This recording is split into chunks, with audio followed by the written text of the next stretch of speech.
Ever wondered why it's so hard to focus after a bad night's sleep?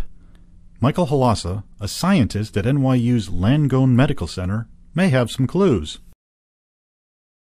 Using mice and flashes of light, he and his colleagues showed that just a few nerve cells in the brain may control the switch between concentration and distraction. The cells are in a critical part of the brain called the thalamic reticular nucleus. Located deep inside the brain, these cells act like switchboard operators by helping to control the flow of information that passes through a relay station called the thalamus. His lab studied how these switchboard operators work when mice were asleep and awake. They found that cells connected to stations known to relay visual information were particularly sensitive to sleep. The results suggested that the cells blocked visual information during sleep and let it flow when the mice were awake and attentive. To test this idea, the researchers used optogenetics, a technique that uses light to precisely control nerve cell firing.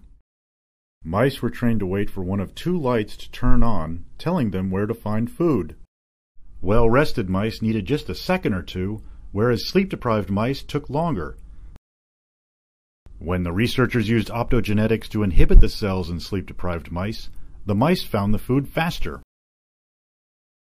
But if the scientists induced sleep-like firing patterns in the cells of well-rested mice, then the mice took longer.